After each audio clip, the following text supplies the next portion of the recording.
ಎಲ್ಲರಿಗೂ ನಮಸ್ಕಾರ. ಜಯ ಡಿಸಿ ಚಾನಲ್ಗೆ ಸ್ವಾಗತ ಸುಸ್ವಾಗತ. ಈ ದಿನ ಮರುಸಿಂಚನ 7ನೇ ತರಗತಿ ಪ್ರಾಥಮಿಕ ಶಾಲಾ ಕನ್ನಡ ವಿಷಯದ ಬುನಾದಿ ಅಂತ 1 ಮತ್ತು 2ರ ಸರಿಯಾದ ಉತ್ತರಗಳನ್ನು ನೋಡೋಣ ಬನ್ನಿ. ನಮ್ಮ ಚಾನಲ್ಗೆ ಯಾರು ಸಬ್ಸ್ಕ್ರೈಬ್ ಆಗಿಲ್ಲ ಅಂದರೆ ದಯವಿಟ್ಟು ವಿಡಿಯೋ ಕೆಳಗಡೆ ಸಬ್ಸ್ಕ್ರೈಬ್ ಬಟನ್ ಇದೆ, ಸಬ್ಸ್ಕ್ರೈಬ್ ಮಾಡಿ, ಹಾಗೆ ನಿಮ್ಮ ಸ್ನೇಹಿತರಿಗೂ ಶೇರ್ ಮಾಡಿ ಅಂತ ಕೇಳ್ಕೊತಾ ಬನ್ನಿ ಸರಿಯಾದ ಉತ್ತರಗಳನ್ನು ನೋಡೋಣ. ಮೊದಲ ಚಟುವಟಿಕೆಯಲ್ಲಿ ನಿಮಗೆ ದೊರೆತಿರುವ ಚೀಲೆಯಲ್ಲಿನ ಪ್ರಾಣಿ ಮತ್ತು ಪಕ್ಷಿಗಳ ಚಿತ್ರಗಳನ್ನು ನೀವು ನೋಡ್ಬೋದು. ಆ ಚಿತ್ರಗಳಿಗೆ ಬಣ್ಣ ಹಚ್ಚಿ ಅಂತ ಕೊಟ್ಟಿದ್ದಾರೆ. ಮಕ್ಕಳೇ, ನೀವು ಬಣ್ಣವನ್ನು ಹಚ್ಬೋದು.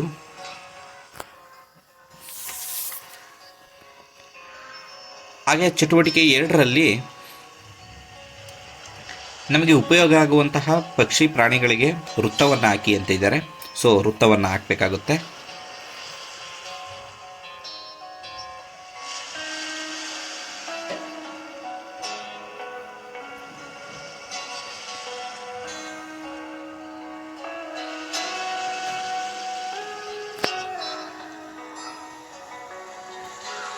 ಮೂರನೇ ಚಟುವಟಿಕೆ, ವಿದ್ಯಾರ್ಥಿಗಳು ಈ ಹಾಡನ್ನು ಗುಂಪಿನಲ್ಲಿ ಆಡುತ್ತಾ ಅಭಿನಯಿಸಿರಿ. ನಂತರ ಈ ಹಾಡಿಗೆ ಪ್ರತಿ ಸಾಲಿನ ಮೊದಲ ಅಕ್ಷರಗಳನ್ನು ಕೆಳಗೆ ಕೊಟ್ಟಿರುವ ಚೌಕಗಳಲ್ಲಿ ಬರೆಯಿರಿ ಅಂತ ಕೊಟ್ಟಿದ್ದಾರೆ. ಪ್ರತಿ ಸಾಲಿನ ಮೊದಲ ಅಕ್ಷರಗಳನ್ನು ಬರೀಬೇಕಾಗುತ್ತೆ. ಅದರಿಂದ ಬರೆದುವಂಥ ಸಂದರ್ಭದಲ್ಲಿ ನಮಗೆ ವರ್ಣಮಾಲೆಯ ಸ್ವರಗಳು ನಮಗೆ ಗೊತ್ತಾಗುತ್ತೆ. ಸೊ ನೀವು ನಿಧಾನವಾಗಿ ಓದ್ಬಿಟ್ಟು ಮಕ್ಕಳ ಶಿಕ್ಷಕರ ಸಮ್ಮುಖದಲ್ಲಿ ಬರಿಬೋದು.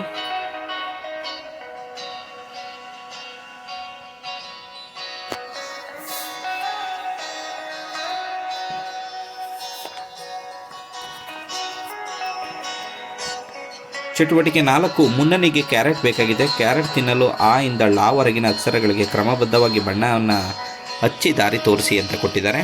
ಸೊ ನಾನು ಹಸಿರು ಬಣ್ಣವನ್ನು ಹಚ್ಚಿದ್ದೀನಿ. ನೀವು ನಿಮ್ಮ ಇಷ್ಟ ಬಂದಂತಹ ಬಣ್ಣವನ್ನು ಹಚ್ಬೋದು ಮಕ್ಕಳ. ವರ್ಣಮಾಲೆಯಲ್ಲಿ ಬರುವಂತಹ ಅಕ್ಷರಗಳನ್ನು ಕ್ರಮಬದ್ಧವಾಗಿ ನೋಡಿಕೊಂಡು ಬಣ್ಣವನ್ನು ಹಚ್ಚಿ.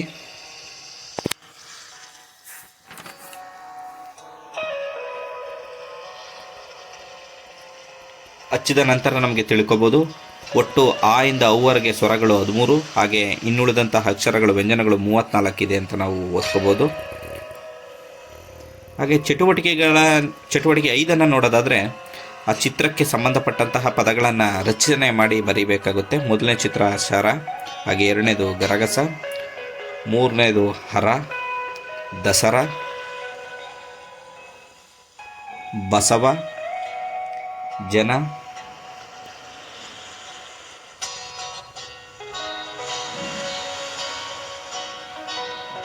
ಹಾಗೆ ಯಮ, ಚಮಚ, ನಗರ, ಶರ.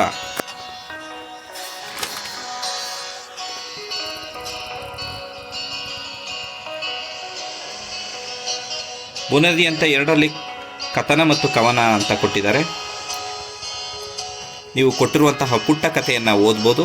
ಓದಿನ ನಂತರ ಇವರು ಕೊಟ್ಟಿರುವಂತಹ ಅಕ್ಷರಗಳ ಪ್ರಾರಂಭವಾಗಿ ನಾವು ಪದಗಳನ್ನು ರಚನೆ ಮಾಡಬೇಕಾಗುತ್ತೆ.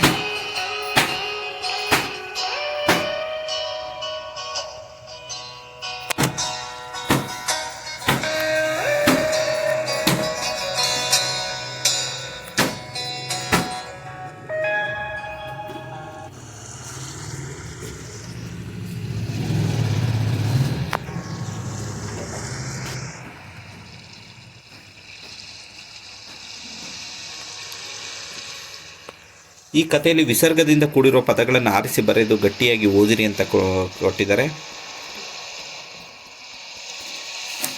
ಅಂತಃಪುರ, ಪುನಃ ನವಂ,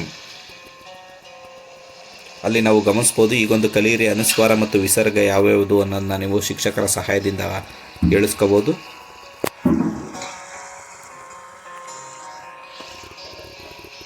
ಚಟುವಟಿಕೆ 2ರಲ್ಲಿ ಶಿಕ್ಷಕರ ಸಹಾಯದಿಂದ ಆಡುತ್ತಾ ಪ್ರತಿ ಕವನ ಸಾಲಿನಲ್ಲಿ ಇರುವ ಸ್ವರ ಅಕ್ಷರಗಳಿಗೆ ವೃತ್ತ ಹಾಕಿ ಅಂತ ಕೊಟ್ಟಿದ್ದಾರೆ.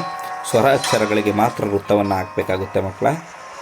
ಅದು ಯಾವ್ಯಾವ ಸ್ವರಗಳು ನನ್ನ ಕೆಳಗಡೆ ಕೊಟ್ಟಿರುವಂತಹ ಜಾಗದಲ್ಲಿ ಬರೆದಿದ್ದೀನಿ. ನೀವು ಕೂಡ ನೋಡ್ಕೊಂಡು ಬರ್ಕೋಬೋದು.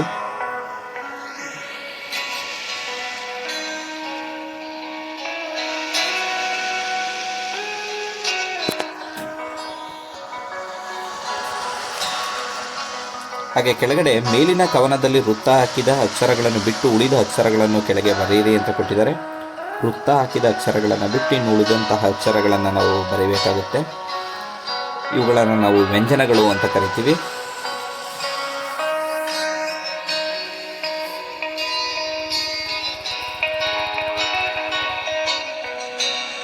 ಈಗೊಂದು ಕಲಿಕೆ ಅಂತ ಕೊಟ್ಟಿದ್ದಾರೆ. ವ್ಯಂಜನಗಳಿಗೆ ಸ್ವರಗಳನ್ನು ಸೇರಿಸಿ ಬರೆದಾಗ ಗುಣಿತಾಕ್ಷರಗಳು ರಚನೆಯಾಗುತ್ತೆ ಅಂತ. ಸೊ ಮುಂದೆ ನಾವು ಚಟುವಟಿಕೆ 3ರಲ್ಲಿ ನೋಡೋಣ ಗುಣಿತಾಕ್ಷರಗಳನ್ನು ಹೇಗೆ ಬಿಡಿಸಿ ಬರೆಯೋದು ಅಂತ. ಚಟುವಟಿಕೆ 3 ಮೇಲಿನ ಕವನದಿಂದ ಆರಿಸಿ ಕೊಟ್ಟಿರುವ ಪದಗಳನ್ನು ಮಾದರಿಯಂತೆ ಗುಣಿತಾಕ್ಷರಗಳನ್ನು ಬಿಡಿಸಿ ಬರೆಯಿರಿ ಅಂತ ಕೊಟ್ಟಿದ್ದಾರೆ ನೋಡಿ. ಅಲ್ಲಿ ಕನಕ ಅನ್ನೋ ಒಂದು ಪದಕ್ಕೆ ಬಿಡಿಸಿ ಬರೆದಿದ್ದಾರೆ. ಅದೇ ತರಹದ ನಾವೆಲ್ಲ ಪದಗಳಿಗೂ ನಾವು ಬಿಡಿಸಿ ಬರೀಬೇಕಾಗುತ್ತೆ. ಔತಣ, ಸಮಯ,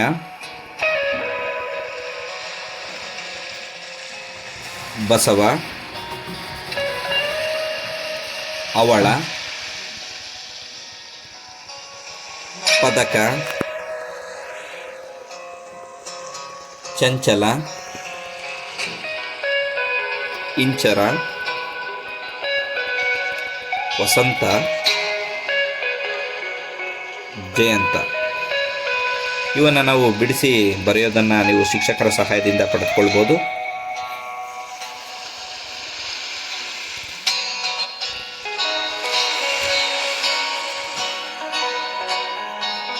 ಮಕ್ಕಳೇ, ಈ ವಿಡಿಯೋ ನಿಮ್ಗೆ ಇಷ್ಟ ಆಗಿದ್ದರೆ ದಯವಿಟ್ಟು ಸಬ್ಸ್ಕ್ರೈಬ್ ಮಾಡಿ, ಹಾಗೆ ಶೇರ್ ಮಾಡಿ ಅಂತ ಹೇಳ್ತಾ ಥ್ಯಾಂಕ್ ಯು ಸೋ ಮಚ್.